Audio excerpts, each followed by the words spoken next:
കർത്താവിനാൽ അനുഗ്രഹിക്കപ്പെട്ട വിശ്വാസികളുടെ സമൂഹമേ, രക്ഷാകരമായ നമ്മുടെ കർത്താവിൻ്റെ ജനന പെരുന്നാളിലേക്ക് ഒരിക്കൽ കൂടെ പരിശുദ്ധ സഭ തദ്വാര നമ്മുടെ ഭവനങ്ങൾ നാം ഓരോരുത്തരും അടുത്തുകൊണ്ടിരിക്കുന്ന എൽദോ നോമ്പിൻ്റെ സമയമാകുന്നുവല്ലോ ഇത്. ഈ സമയത്ത് തന്നെ പ്രത്യേകിച്ച് ഭാരതസഭയുടെ സ്ഥാപകനും നമ്മുടെ കാവൽ പിതാവും അപ്പോസ്തലനുമായ പരിശുദ്ധ മാർത്തോമാ ശ്ലീഹ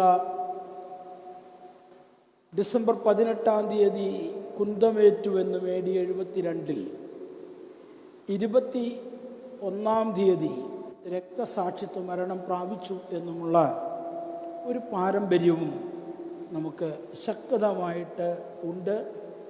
അതുകൊണ്ട് തന്നെ പരിശുദ്ധ മാർത്തോമൻ സ്മൃതിയിൽ പ്രത്യേകിച്ച് നാം നോമ്പ് എടുക്കുന്ന സമയം കൂടെ ആയിരിക്കണം ഇത് എന്ന് ഓർമ്മിപ്പിക്കുന്നു. കാരണം ക്രിസ്തുവിൽ നമ്മെ ജനിപ്പിച്ചത് പരിശുദ്ധ മാർത്തോമാ ശ്ലീഹായാണ്. മാംസവും രക്തവും ഭാരതത്തിൽ ചേർന്ന് അതിൽ നിന്നുമാണ് നാം ക്രിസ്തുവിൽ ജനിച്ചിരിക്കുന്നത് എന്നുള്ളത് വളരെ പ്രത്യേകമായി നാം ചിന്തിക്കേണ്ടുന്ന ഒരു സംഭവമാണ് എന്ന് ഓർമ്മിപ്പിക്കുന്നു. അതോടൊപ്പം തന്നെ ഡിസംബർ മാസം 20 അതായത് ഇന്ന് ആദ്യകാലങ്ങളിൽ പരിശുദ്ധ സഭയുടെ സത്യവിശ്വാസത്തിനു വേണ്ടി ഏറെ പ്രയത്നിച്ച, തൻ്റെ പ്രസംഗങ്ങളിലൂടെ, തൻ്റെ പഠിപ്പിക്കലുകളിലൂടെ, തൻ്റെ ജീവിതത്തിലൂടെ ഏറെ ശക്തി പകർന്നു നൽകിയ മോർ ഇഗ്നാത്തിയോസ് നൂറോനോയുടെ കൃത്യമായി ചരിത്രത്തിൽ പറഞ്ഞാൽ 1917 ഓർമ്മ പെരുന്നാൾ കൂടെയാണ് ഇന്ന്. അദ്ദേഹത്തെക്കുറിച്ചുള്ള പാരമ്പര്യങ്ങളിൽ ശക്തമായി നിലനിൽക്കുന്ന ഒന്ന് ക്രിസ്തുവിൻ്റെ മഹത്വീകരണത്തിൻ്റെ അഥവാ സുവിശേഷ പ്രവർത്തനത്തിൻ്റെ അവസാന കാലഘട്ടങ്ങളിൽ കർത്താവിൻ്റെ അടുക്കലേക്ക് ഒരു ശിശുവിനെ കൊണ്ടുവന്നു. ഒരു ശിശുവിനെ കൊണ്ടുവന്നപ്പോൾ അതിനെ കയ്യിലെടുത്തിട്ട് പറഞ്ഞു, ഈ കുഞ്ഞിനെ പോലെ അഥവാ കുഞ്ഞുങ്ങളെപ്പോലെ നിങ്ങൾ മനം തിരിഞ്ഞ് വരുന്നില്ല എങ്കിൽ സ്വർഗരാജ്യം നിങ്ങൾക്ക് അപ്രാപ്യമാണ്.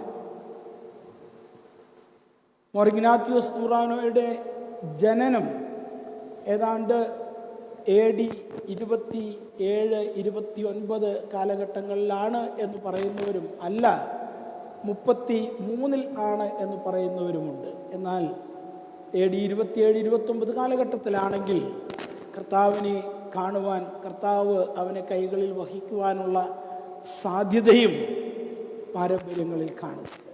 എവണ്ണമായിരുന്നാലും പരിശുദ്ധ പത്രോസ് ശ്ലീഹായ്ക്ക് ശേഷം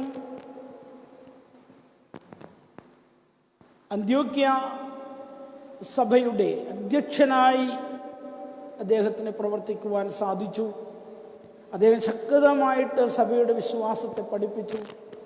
റോമിൽ വെച്ച് സിംഹങ്ങളുടെ കുഴിയിലേക്ക് അവനെ എറിഞ്ഞുകൊടുത്തു. സിംഹങ്ങൾ പോലും ആ വലിയ വ്യക്തിത്വത്തെ ആദ്യം ആദരിച്ചു എന്നും ആണ് നാം മനസ്സിലാക്കുന്നത്.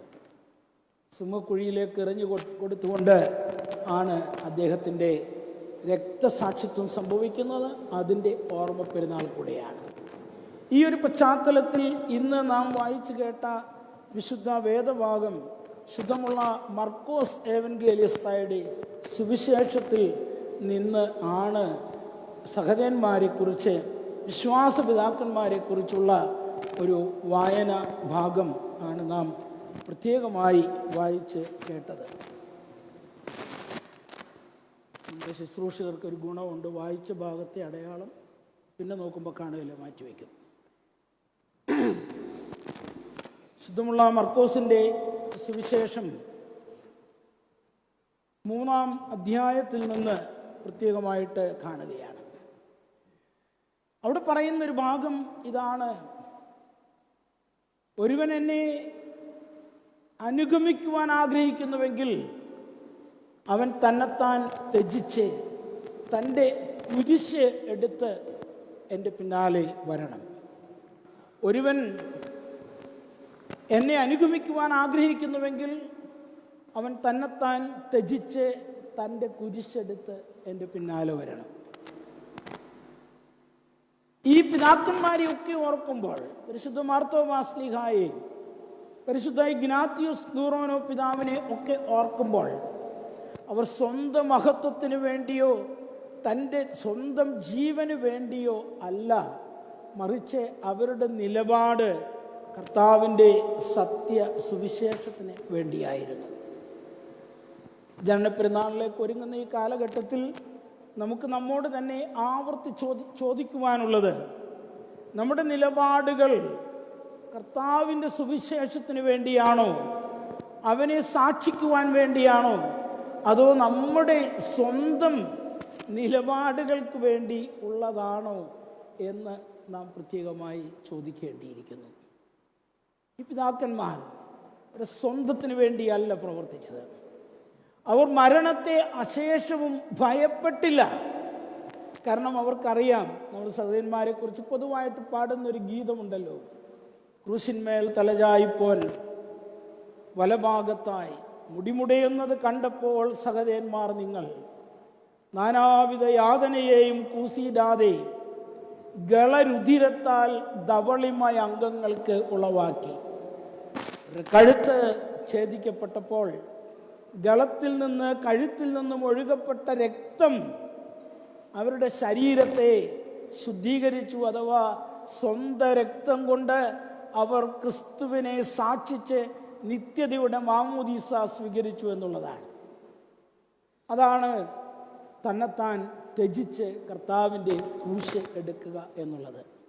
ഭാരതീയ പാരമ്പര്യങ്ങളിലും നമ്മെ ഏറെ ചിന്തിപ്പിക്കുന്ന ഒരു കാര്യമുണ്ട്. ഈശാവാസ്യം ഇതം സർവം യത് കിംച ജഗതാം അജഗത്.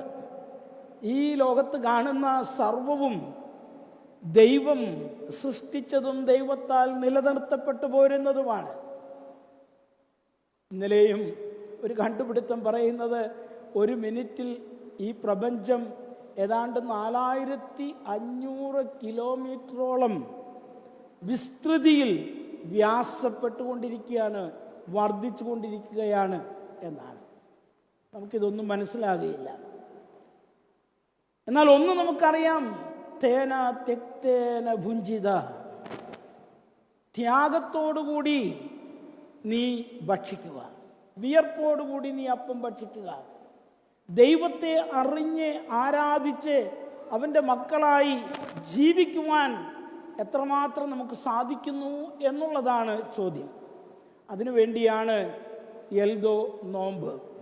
അതിനുവേണ്ടിയാണ് ഈ പിതാക്കന്മാരുടെയൊക്കെ ഓർമ്മ പെരുന്നാളുകൾ നാം പ്രത്യേകമായിട്ട് ആഘോഷിക്കുന്നത്. ദൈവത്തിൻ്റെ പരിശുദ്ധാത്മാവ് നമ്മെ സഹായിക്കട്ടെ. പിതാവിനും പുത്രനും പരിശുദ്ധ റൂഹായിക്കും മഹത്വം കരയറ്റാം. ആമേൻ.